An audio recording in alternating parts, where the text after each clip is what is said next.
Hola a todas y a todos. Estas son las cápsulas correspondientes a los contenidos del capítulo de test de hipótesis. Vamos a partir revisando algunos conceptos generales de test de hipótesis, cómo se relacionan estos con los intervalos de confianza y luego pasaremos a ver algunos ejemplos para comparación de media entre dos poblaciones, testear diferencias de varianza, entre otros. Ok, un primer ejemplo ilustrativo de en qué consiste la lógica de un test de hipótesis. Eh, un ejemplo que tiene que ver con un call center, en realidad no tiene ninguna relevancia en términos de política pública, pero es simplemente ilustrativo de cómo opera, ¿no? Cuál es la lógica en el fondo de un test de hipótesis, ¿no? Entonces vamos a asumir primero que X es una variable aleatoria que mide la duración de una llamada atendida por un agente que trabaja en un call center. Esta es una variable aleatoria que tiene una distribución normal con media mu sub 0 y varianza sigma cuadrada. Entonces queremos testear si es que la duración de una llamada promedio de un agente que trabaja en este call center es mayor o no en la semana de vuelta de vacaciones. La hipótesis acá es que típicamente después de vacaciones los trabajadores pueden volver en una situación de mayor relajo, están un poquito desconectados de la pega, y eso puede hacer que en el fondo sean un poco más ineficientes las llamadas. Eh, entonces, a priori, la hipótesis es que digamos, después de vacaciones las llamadas van a ser un poco más largas que antes de las vacaciones, ¿ya? Y para eso vamos a formular dos hipótesis. Una primera hipótesis que vamos a denominar hipótesis nula, ¿ok? Que típicamente la nomenclatura es H sub 0, ¿ya? En este caso va a ser una hipótesis que se define como mu igual mu sub 0, ¿ok? Donde mu es el valor de mi variable aleatoria, que en este caso va a tomar el valor mu sub 0, ¿ok? Por ejemplo, no sé, 4 minutos, ¿ya? 4 minutos como promedio de llamada. Y una hipótesis alternativa que va a ser una hipótesis en que el valor de mu va a tomar un valor alternativo distinto de 4 minutos. No sé, por ejemplo, 4.4 minutos, por poner un ejemplo nomás, aunque podría ser cualquier otro valor, ¿ya? Y para poder realizar este test, o sea, para poder ver si es que rechazamos o no rechazamos nuestra hipótesis nula, vamos a asumir que sigma es conocido, o sea, sabemos cuál es la desviación estándar de esta variable aleatoria, y es la misma, independiente si es que la hipótesis correcta es la hipótesis nula o la hipótesis alternativa, ¿ya? Entonces, como decía anteriormente, nuestro objetivo va a ser testear si es que es H0 o H1 la hipótesis que mejor se ajusta al comportamiento de los datos que tenemos en nuestra muestra, ¿no? ¿Y cómo vamos a hacer esto? Lo vamos a hacer en tres pasos. El primer paso es obtener la data. Vamos a tener una muestra de n observaciones donde cada observación va a indicar el valor de una llamada de los trabajadores que trabajan en este call center. Em, y luego vamos a computar cuál es el promedio, en este caso, de las duraciones de las llamadas, x sub n barra. O sea, vamos a agarrar todas las observaciones que tenemos en nuestra muestra, vamos a promediarlas y vamos a obtener un valor promedio de las llamadas. ¿Ok? Y el tercer paso para poder testar la hipótesis es verificar si es que ese promedio de duración de las llamadas es demasiado grande con respecto a un valor K que vamos a definir ex ante y que va a corresponder a un valor que viene determinado por el tamaño del test o por el nivel de significancia del test que vamos a explicar a continuación. Pero el punto es que si es que este valor promedio es demasiado grande, es decir, es mayor a esta constante K, entonces nosotros vamos a rechazar la hipótesis nula y vamos a decir que la rechazamos, entre comillas, en favor de la hipótesis alternativa, ¿ya? Que de alguna manera viene a decir que preferimos la hipótesis alternativa a la hipótesis nula, ¿ya?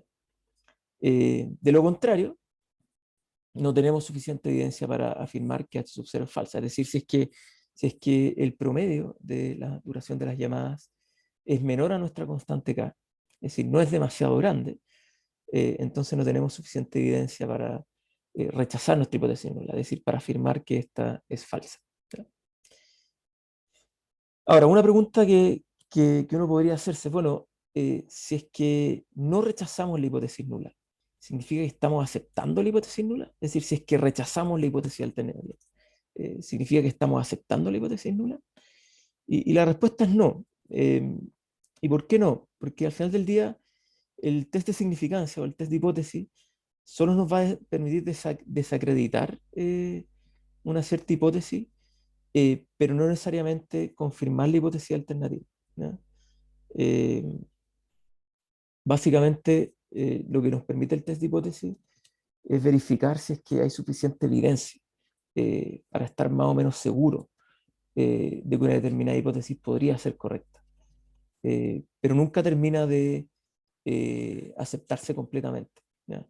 Siempre hay un intervalo de confianza eh, que admite una cierta probabilidad de que la hipótesis que estoy rechazando la esté rechazando mal, ¿no? Porque hay una probabilidad todavía de que hay un determinado error detrás, ¿ok?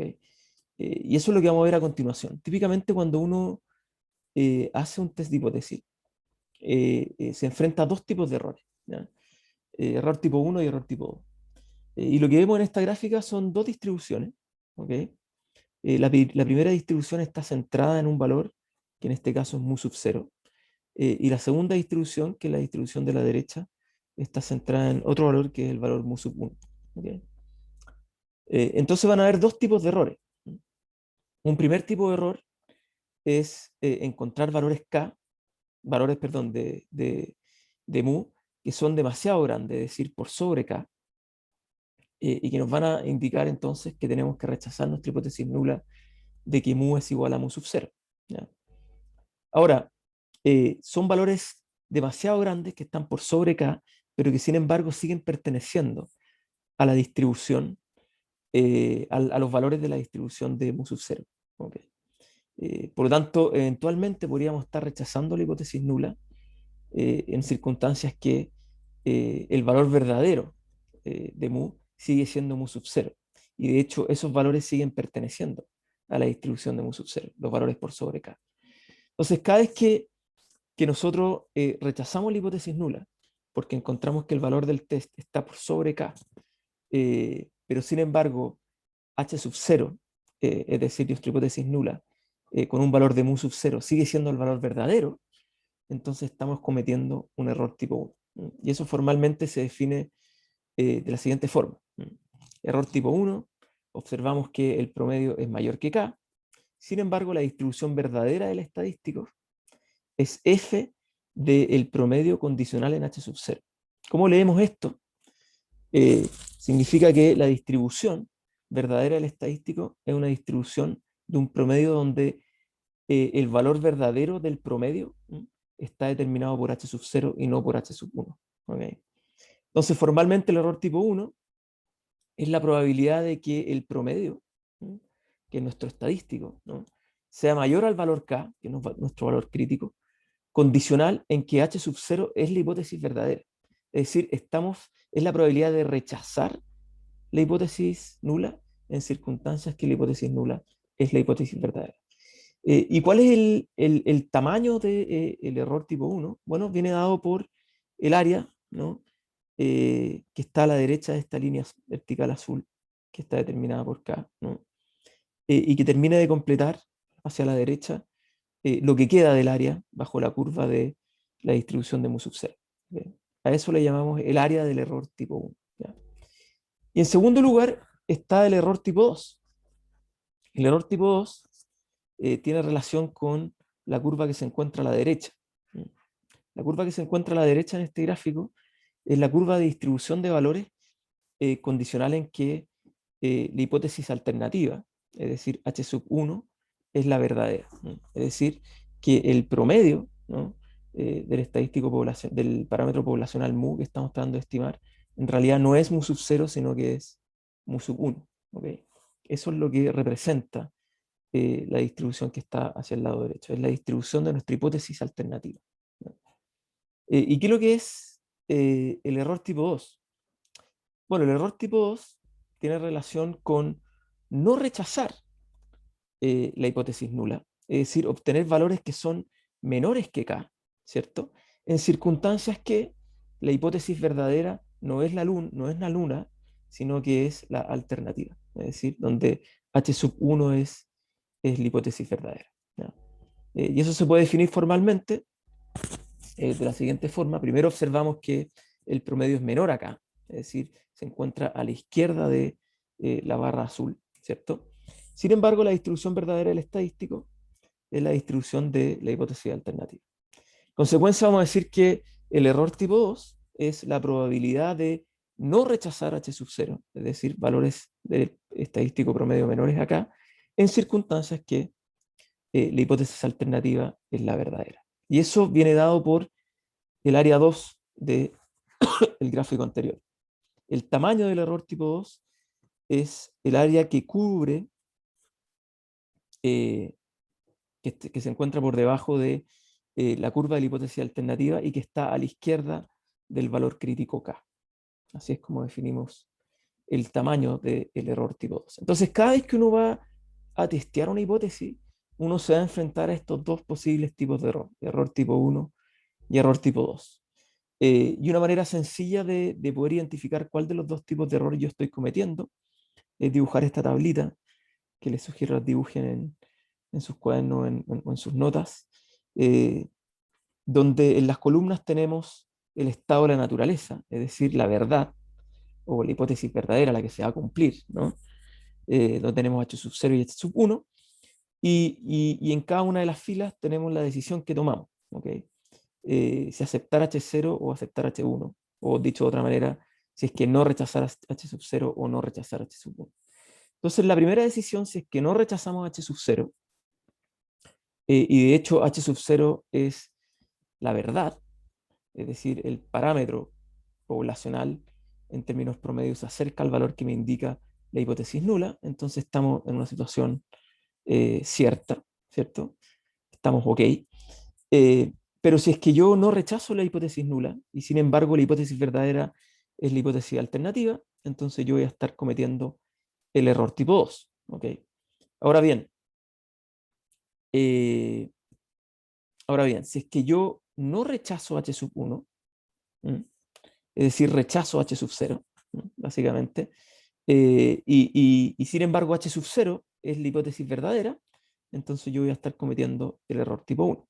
Ahora, si yo rechazo la hipótesis nula, es decir, acepto la hipótesis alternativa, o al menos no rechazo la hipótesis alternativa, y la hipótesis alternativa de hecho es la verdad, es el valor cierto de mi parámetro poblacional, entonces voy a estar en una situación ok, o una situación cierta. ¿Cierto? Bien. Ahora, algunos conceptos generales relacionados con los test de hipótesis. ¿Ya? Una vez que ya vimos el error tipo 1 y el error tipo 2. Un primer concepto es la significancia estadística y un segundo concepto es el poder de un test. ¿Okay?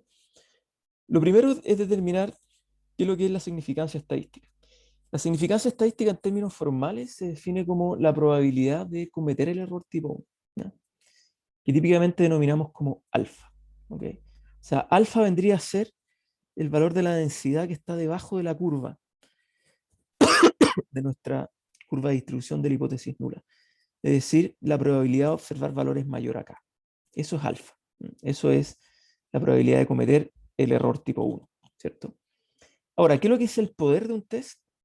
El poder de un test es la probabilidad de rechazar H sub 0 condicional en que H1 es la hipótesis verdadera. ¿Okay? Y eso no es otra cosa que decir 1 menos la probabilidad de no rechazar H sub 0, ¿okay? En circunstancias que H sub 1 es la hipótesis verdadera. ¿Okay? Ambas expresiones son equivalentes.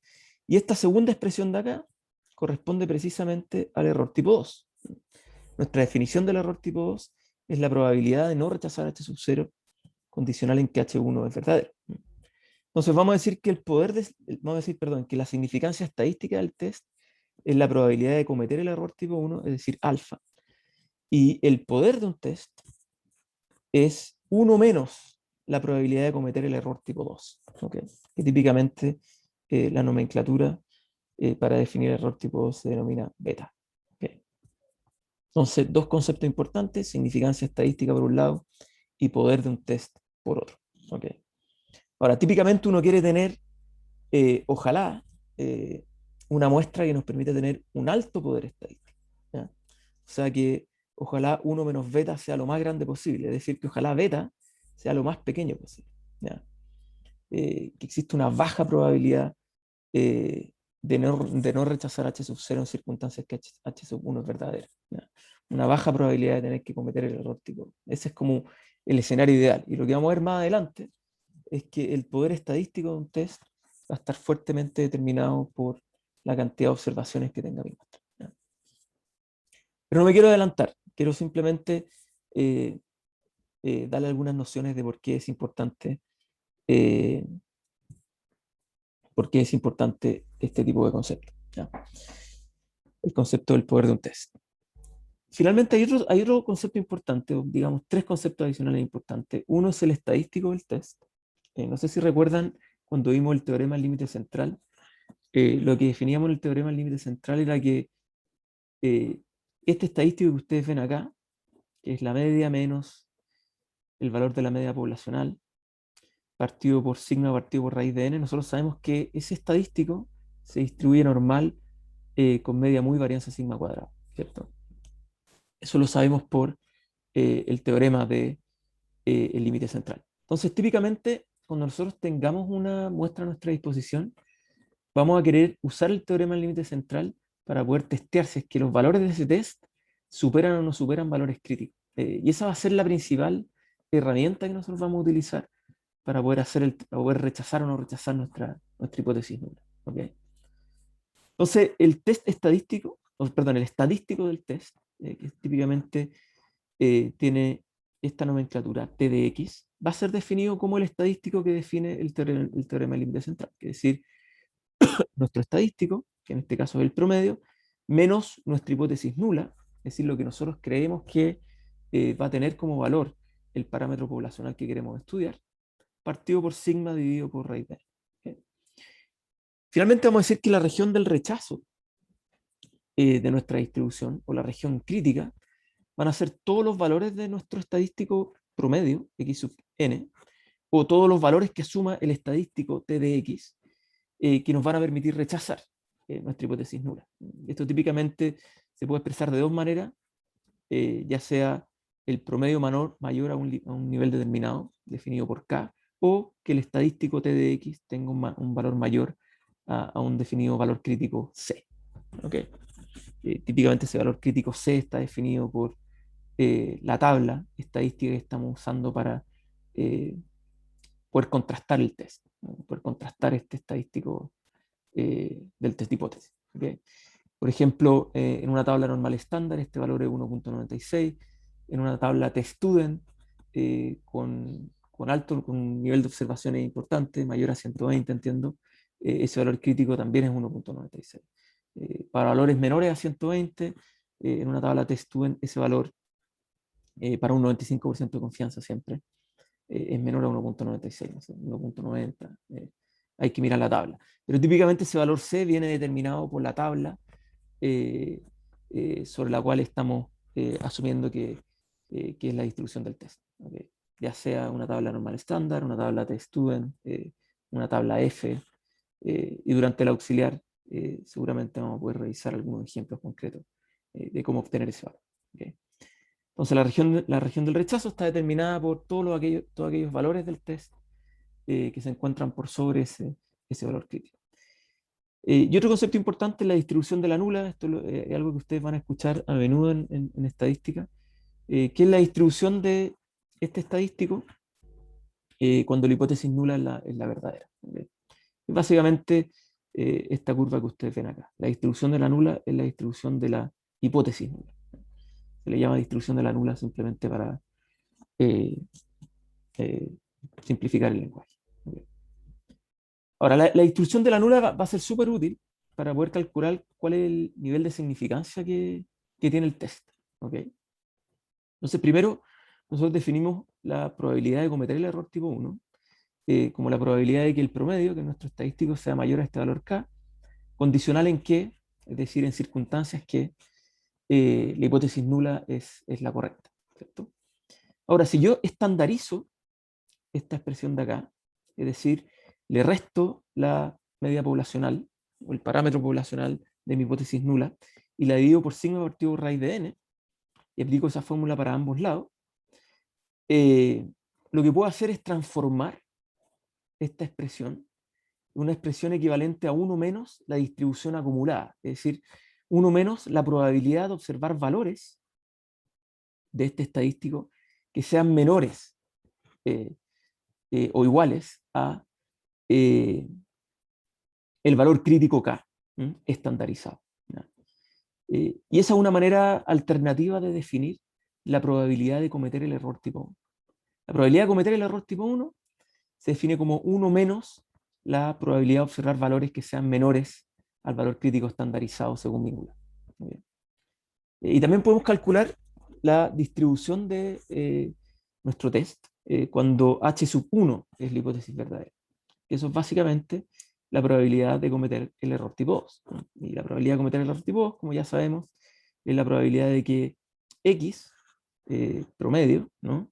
X sub n barra, sea menor a nuestro valor crítico en circunstancias que la hipótesis verdadera es la hipótesis alternativa y no la nula. ¿Ya? Que no es otra cosa que decir la probabilidad de observar valores menores a el K, el valor K estandarizado, sobre la base de un valor mu sub 1, que es el que promete la hipótesis alternativa. Esta es la distribución acumulada, ¿no? Del estadístico K bajo estandarizado bajo la hipótesis alternativa, ¿no? Bien, esas son dos formas entonces de poder relacionar, ¿no? La estandarización de un test con los dos tipos de error en cuestión. Ahora, algo que es súper importante a modo intuitivo para entender la lógica de un test de hipótesis es qué pasa cuando uno aumenta el valor K. Quizás se ve un poco pequeña esta gráfica de acá, pero es básicamente el mismo gráfico que utilizamos anteriormente. Si nosotros aumentamos el valor K, naturalmente lo primero que estamos haciendo es reducir el área de rechazo 1, ¿cierto? O sea, es reducir la probabilidad de cometer el error tipo 1. Y a eso le denominamos como una reducción en el valor de alfa, ¿cierto? O el nivel de significancia del test. Y al mismo tiempo, a medida que estamos reduciendo el error tipo 1, automáticamente estamos aumentando el error tipo 2, es decir, estamos aumentando el área bajo la curva de la hipótesis alternativa para valores menores a K.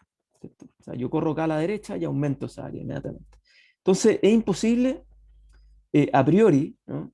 Solamente moviendo K, eh, reducir ambos tipos de errores. Siempre voy a reducir un error y al mismo tiempo voy a estar aumentando el otro. Entonces, ¿qué podemos hacer para reducir ese trade-off? ¿Qué podemos hacer para que ojalá al mover K, la reducción de alfa no venga acompañada por un aumento en beta demasiado grande, ¿no? Aumento en el error tipo 2 demasiado grande, ¿no? Y a priori como que la intuición inicial, ¿no? Es que en la medida que las varianzas de cada una de estas dos curvas sean cada vez más pequeñas, entonces las curvas correspondientes a los errores tipo 1 y tipo 2 van a ser cada vez más pequeños también. Las áreas bajo esas curvas van a ser cada vez más pequeñas. Esa es como la intuición, ¿no? Eh, y puede que sea importante para entender entonces por qué n, por qué el tamaño de nuestra muestra puede ser tan relevante para definir el poder estadístico de un test. Eh, Cuando n es demasiado grande, ¿cierto? La varianza de la distribución de nuestros promedios tiende a caer y por lo tanto estas curvas se empiezan a hacer cada vez más finitas, y eso hace que tanto el error tipo 1 como el error tipo 2 vayan cayendo. ¿Y eso qué significa en la práctica? Bueno, eso significa que eh, vamos a poder rechazar con mayor probabilidad y mayor certeza también nuestras hipótesis que queremos testear. Bien, nivel de significancia y p-valor. Esto también es relevante. El resultado del test de hipótesis, como ya sabemos, es uno solo, digamos. Digamos, es binario. O sea, uno puede rechazar o no rechazar la hipótesis nula. No hay otra alternativa. O se rechaza o no se rechaza la hipótesis nula. Esa es la consecuencia de realizar un test de hipótesis. No hay otra alternativa. ¿Ya? Y vamos a definir entonces el p-valor como una medida intermedia para evaluar cuál de estas dos hipótesis es la correcta. Y definir el p-valor va a ser útil porque nos va a permitir acortar el camino para tomar la decisión. Eso es lo que vamos a explicar a continuación. Entonces, supongamos que tenemos una muestra de datos y definimos nuestro estadístico del test, que es t de x, que a veces le llamamos t asterisco, típicamente cuando usamos la tabla testudent, ¿okay? Que es básicamente nuestro promedio estandarizado por el valor de la nula, ¿cierto? El promedio menos mu sub 0 partido por sigma partido por raíz de L. Entonces vamos a definir el p-valor como la probabilidad de que ese valor crítico, en valor absoluto, ¿ya? La probabilidad de que el test en valor absoluto sea mayor al valor crítico que me permite rechazar nuestra hipótesis nula. ¿Okay? Y de hecho, en términos más formales, es lo que dice acá, ¿no? El p-valor es la probabilidad de observar un valor t mayor a t asterisco, condicional en que h sub 0 es verdadero. ¿Ya? O sea, de alguna manera, el p-valor es como lo que me queda del área de la curva de la hipótesis nula, ¿ya? A la derecha del valor que yo obtuve del test. ¿Okay? En términos muy concretos, si es que, el valor del test en la hipótesis nula es un valor, no sé, que se encuentra aquí, ¿cierto? En la penúltima rayita de la curva, todos los valores que estén hacia la derecha de ese valor crítico constituyen la probabilidad de cometer un error tipo 1 en circunstancias que H sub 0 es la hipótesis verdadera, ¿cierto? Entonces, el p-valor corresponde precisamente a esa probabilidad. ¿Y por qué va a ser importante el p-valor? Porque yo ex ante voy a definir un valor crítico, disculpen, estoy aquí avanzando, voy a definir un valor crítico del test. El valor crítico del test típicamente está definido por el valor de alfa. Alfa típicamente es un 5%. Ese es como el valor crítico que típicamente utilizamos para poder testear hipótesis. ¿Ya? Entonces, si yo sé que el p-valor es menor a un 5%, digamos 4%, inmediatamente sé que estoy rechazando la hipótesis nula. Inmediatamente sé que estoy rechazando la hipótesis nula. Porque la probabilidad de estar cometiendo un error tipo 1 es más pequeño que el tamaño de mi test, que viene dado por alfa. Entonces, cada vez que un p-valor es menor que alfa, implica entonces que el test estadístico es mayor que el valor crítico y por lo tanto estamos rechazando la hipótesis nula.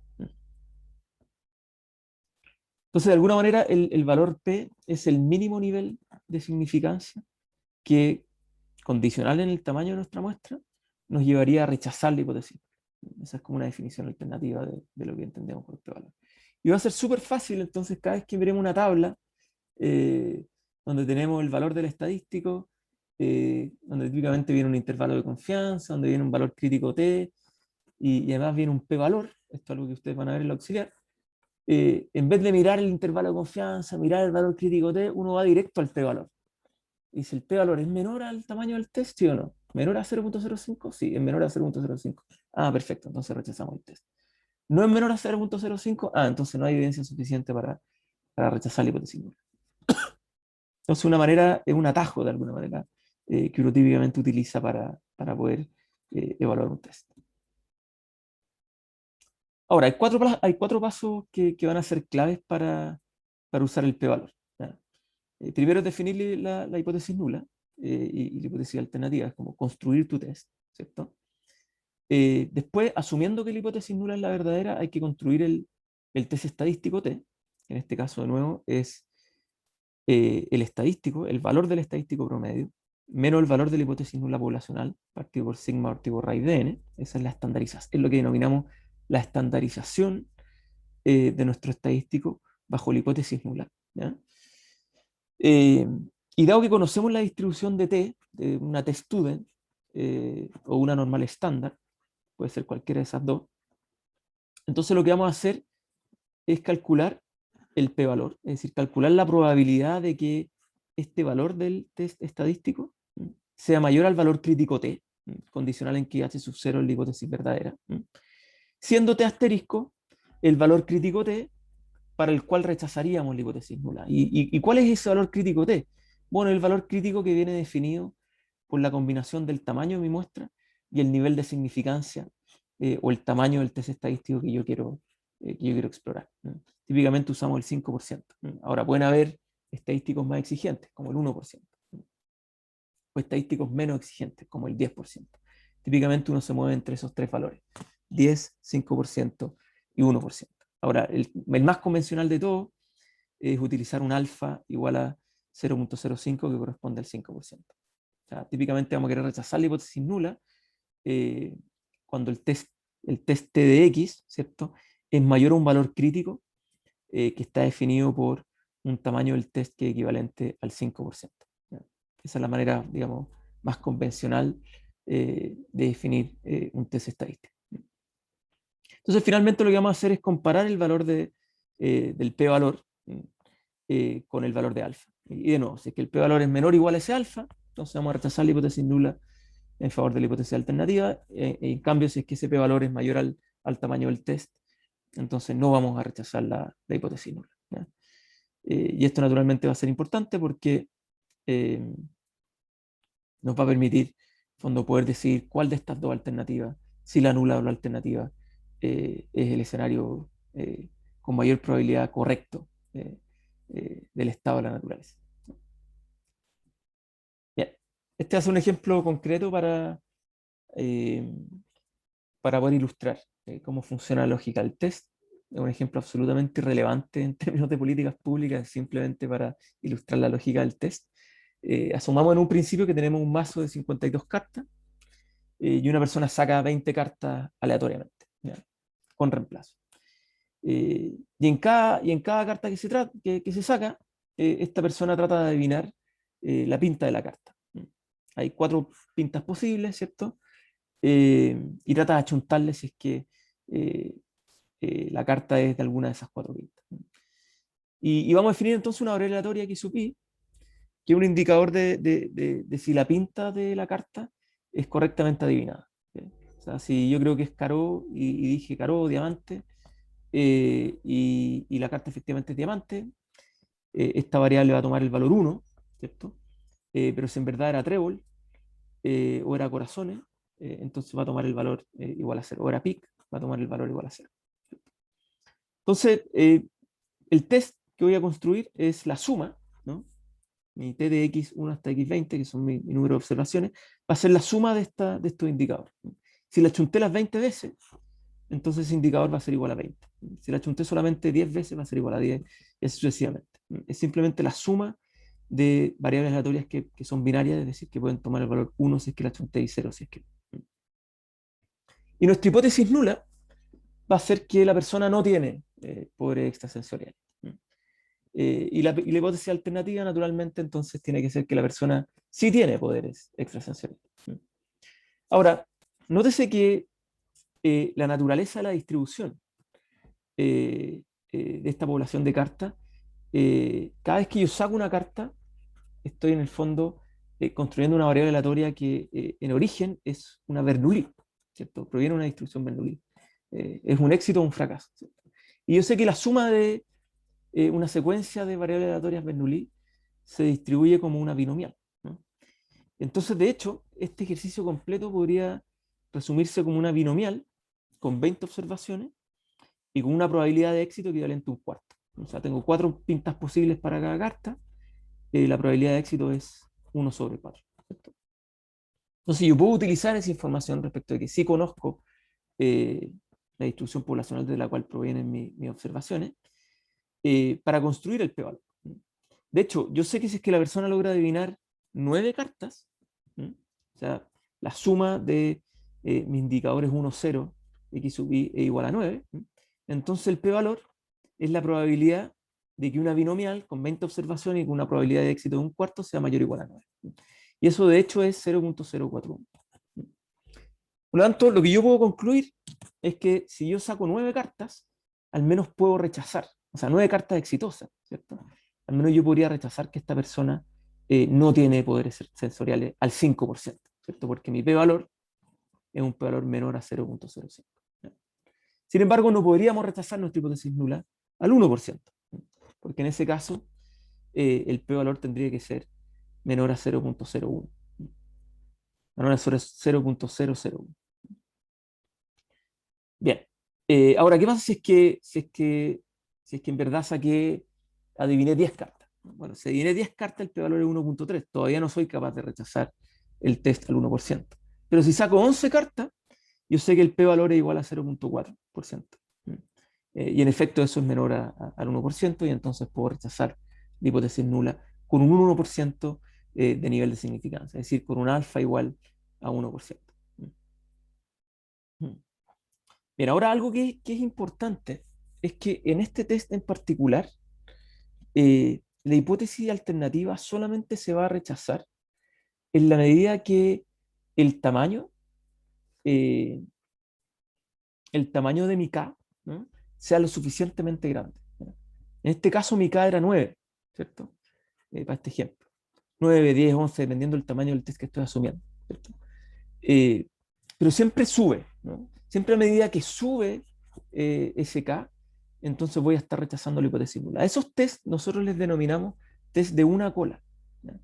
Porque voy a rechazar el test o la hipótesis nula solamente en la medida en que el valor de mi test sea suficientemente grande, o sea, se corra hacia la derecha de K.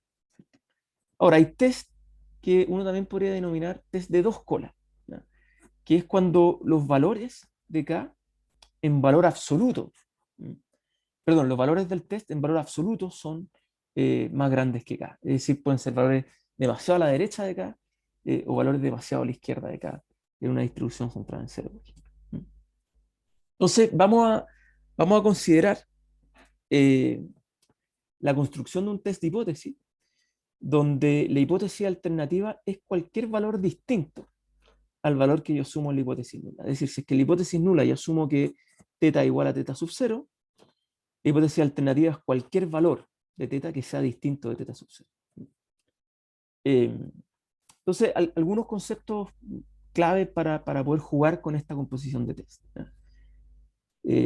Primero vamos a decir que para un nivel de significancia alfa, la región de aceptación de mi hipótesis nula va a estar determinada por si es que el valor de mi test, t de x, pertenece o no pertenece a esa área de la hipótesis nula. Es decir, no vamos a rechazar nuestra hipótesis nula si solo si el valor del test se encuentra dentro de esta área, ¿ya? Y esta área está definida por un límite máximo y un límite mínimo, que son de alguna manera los límites inferiores y superiores de mi intervalo de confianza, para que nos vayamos haciendo una idea de hacia dónde vamos en un test de dos colas. En un test de dos colas, típicamente vamos a querer construir un intervalo de confianza y vamos a querer verificar si es que ese t, ese valor del test, se encuentra dentro de nuestro intervalo de confianza o fuera de nuestro intervalo de confianza. Y esa va a ser la herramienta que vamos a utilizar para poder chequear la validez de la hipótesis. Entonces, un intervalo de confianza lo que hace es especificar una región C de X, ¿ya?, que contiene el valor verdadero θ con una determinada probabilidad que viene determinada por el tamaño del test.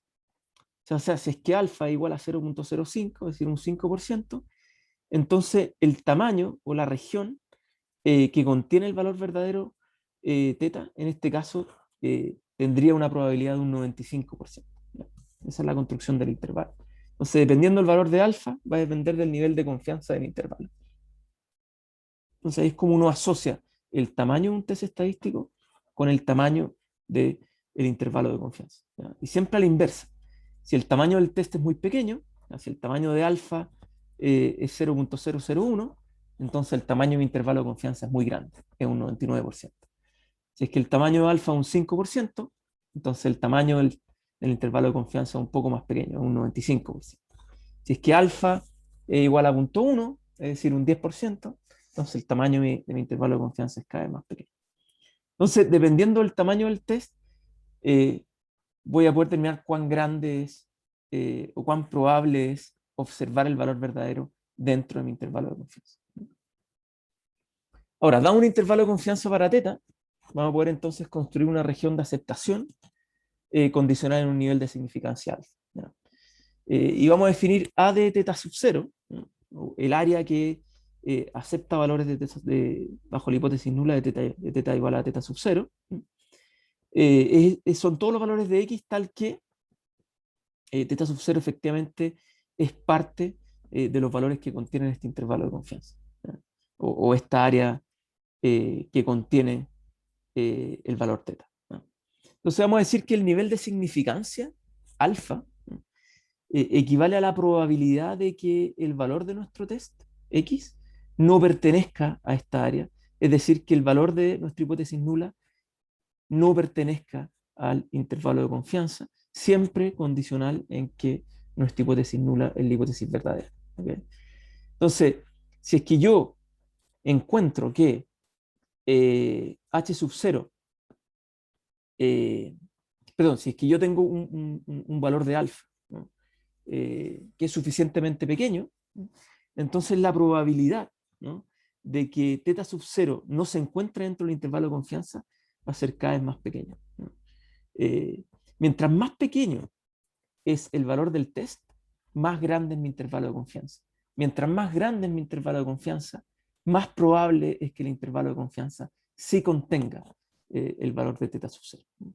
Entonces, esa es la manera en cómo se relaciona el nivel de significancia de un test con el nivel de significancia de un intervalo de confianza. Entonces, solamente para ver un ejemplo, consideremos dos hipótesis, alternativa y la nula. La hipótesis nula es que mu es igual a mu sub 0. La hipótesis alternativa es que mu es distinto de mu sub 0. De nuevo, esto es un test de dos colas, donde la hipótesis alternativa admite cualquier valor que sea distinto de mu sub 0. Entonces, lo primero que tenemos que hacer es definir el nivel de significancia. Vamos a asumir que el nivel de significancia es alfa, ¿cierto? Y vamos a construir un intervalo de confianza que va a ser de un tamaño de 1 menos alfa, ¿cierto? Esta es la relación inversa entre el nivel de significancia del test y el nivel de significancia del intervalo de confianza. ¿Y cuál es ese intervalo de confianza? Bueno, está definido por el promedio, más menos el valor de z de tabla, ¿no? Si es que estoy asumiendo una normal estándar, o el valor t de tabla, si es que estoy asumiendo una t-student, de alfa partido en 2. ¿Por qué partido en 2?